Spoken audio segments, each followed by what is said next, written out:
Well, good afternoon, West Ham fans. Another day. It's just more rumours.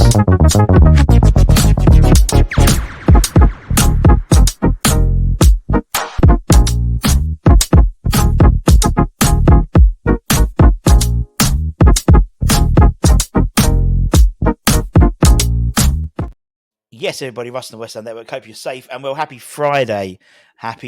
Almost a weekend. And particularly in Hornchurch, should be a nice weekend by all accounts. So hopefully get the old, I christened it last week, the old Ninja Wood Fire Grill XL. Yeah, very impressive big kit. Do it on my phone. Don't have to lift the lid. Piss easy now. Anyway, regardless of my barbecue duties this weekend, more rumours. Rumour has it, ooh.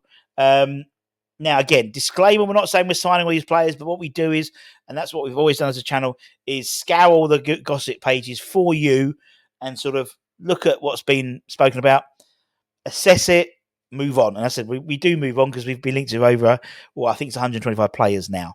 The profile of players we talk about today is 3 players. Exciting, I think. All British. I don't know about one of them. 2 of them are homegrown at least. Could be exciting players. So let's crack into it. Let's start with the first gentleman. So West Ham are apparently, we always say apparently, according to reports, planning a move to sign this gentleman, the Hull City ace, Jaden Philogene.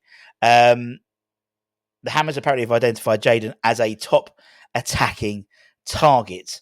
Southampton also looking at the England under-21 international, and Hull City are basically bracing themselves for a bevy of, is that the right word? A bevy of interest from particularly Premier League parties. Now, what's quite interesting is it was a bit surprising, really, because he was at Aston Villa and was tipped to break into the first team, and Hull sort of stole a march, really, and bought him last summer. And before that, he was on loan at Cardiff City, had a great season with them, and had a great season with Hull last City in the Championship. The boss at the time, Leo Rossini, called him ridiculous in terms of the ability and potential he possessed. He scored 12 goals, including a goal of the season contender, and 6 assists in 32 Championship games last season. So that's 18 goal contributions in 32 games. That's better. Yeah, that's better than 1 every 2 games. Hull actually paid £5 million for him, for the 22-year-old. And, you know, they'll obviously be looking for substantially more. Even at double, I'd say possibly even triple that figure, it would still be good business. You look at how we've paid £15 million, no, 25, 20, what was it, million euro, I can't remember, 25 million, something like that, for Louis Guilherme. And this guy, in terms of Jaden, has, he's basically a bit, he's played a lot more games, he's scored a lot more goals, and he's homegrown as well. So he's an interesting player. Would get you off your seat, that's for sure. Is homegrown. He's Hammersmith born, actually, so he's Londoner as well. And as I said, he's had games against. He's played for Villa. He was on loan at Stoke, Cardiff on loan, and then was sold to Hull City in the summer of last year. What I like about it, again, it's the type of profile we're being linked to. He's young. He's a left winger. He's an inverted left winger because he's right-footed. He has played some games this season on the right wing, but left wing's more what he's known. So an inverted left winger, so to speak, which is what we're looking for, as we have an inverted right winger, or a couple of inverted right wingers, in all honesty. So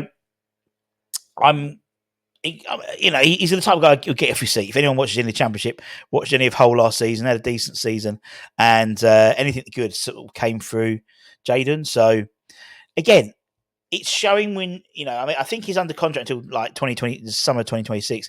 I think they've got a 1-year option on top of him. So they've got all the cards. So I reckon around 10, 15 million pounds is what you're looking at. Probably the more top end, to be honest, because of that homegrown quota. In terms of others we've been linked with, Reiss Nelson, a guy that we've spoken about before.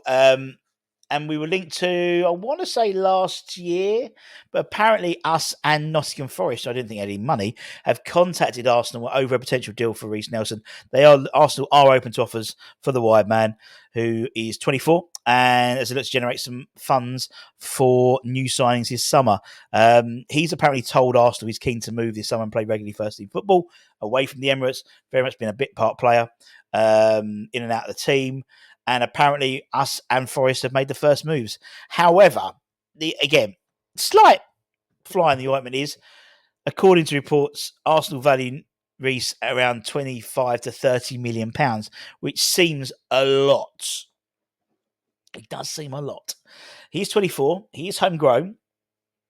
But, it's quite hypocritical of me because I thought Max Kilman's a good signing. But even at 45, I think it's a bit steep.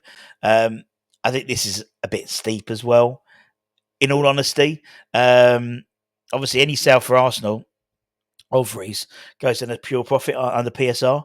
So that's why they're keen to let him go. He's been at the club since he was 9 years old, progressing through the ranks into making the senior side last season. 15 league appearances, didn't score any goal involvements or no any goal contributions at all. He's played senior football abroad as well at Feyenoord and at Hoffenheim. And he's under contract until 2027 after signing a 3-year deal last July, because it was coming to the end of his contract, wasn't it, entering the last year, and then he signed a new deal. And the club also hold another option to go a further 12 months, so 2028. So a lot of clubs, I think, are doing this now, where they're sort of securing their players, their investments under contract in order to sell them. So we've done it twice now at West Ham with Pablo Fornals and with Nathan Trott as well. So I can see why they're doing it. For me, I don't know. In the comments, let me know, what would you pay for Reiss Nelson? 20 million? 15 million? I mean, does have Premier League. He's quick. He does play a lot on the left wing. I don't know, to be honest. I don't know. If I don't know. I just don't know. And lastly, let's talk about another youngster that we've been linked to. Apparently, West Ham want to sign Rangers' 18-year-old player Archie Stevens. As transfer news emerges, we're set to rival Forest again, as well as Wolves and Leeds for the 18-year-old signature this summer. Man United have also been admirers of the young winger, as he enters in the last 12 months of his current contract within the Rangers Academy. I mean, there's a lot of excitement around the youngster. Made his senior debut at Ibox when he was 16 after arriving from Wimbledon in 2020. So he would be homegrown. Well, he should be homegrown. He was at Wimbledon when he was 20.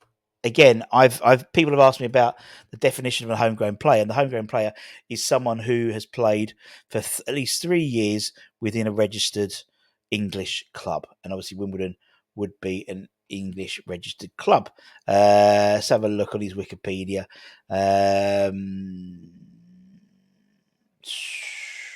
Doesn't go when he started, but he must have started been at least 3 years. I mean, he's an England under 17, England under 18 international as well. He's impressed for Rangers' B side and also as on the international front.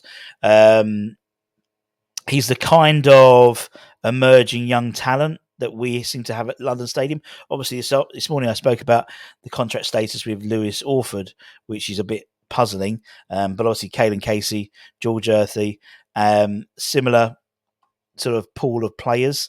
Again, interesting the fact that Man United were interested in him and various others. It does give credence into why we're looking at someone like him coming in. He's been described as a very attack-minded player. Strongest position is on the right, and he's also capable of playing a 10. So again, that sort of diversity and flexibility. We do seem to be buying a lot of flexible players, malleable players who can play in a number of positions. But as long as they play well in a number of positions, that's the issue. It's great you can play. I mean, Kudus can play left wing, but for me, he's ineffective as a left wing. He's better on the right wing or as a 10. And so, again, it's showing we're looking at not just the now, but the future as well, which is really exciting for me, which probably contradicts what I said this morning about Lewis Orford. Why haven't we sorted that contract out? Is it a delay on Lewis's side? Is it a delay on the club side? Is it a failure in meeting each other in the middle? Maybe, I don't know. But go back and check out that video and let me know what you think. We're back with Hammer's headlines, talking about a few other players being linked with, as well as talking about Kudus, Paqueta, that type of stuff as well. Obviously, with rumours that they are apparently set to leave, or they look, or Saudi Pro League clubs are looking at them as two options, maybe. Don't really think so. But anyway, take care, stay safe, stay warm, stay humble. Have a great rest of the day, and I'll see you in a couple of hours' time. Much love.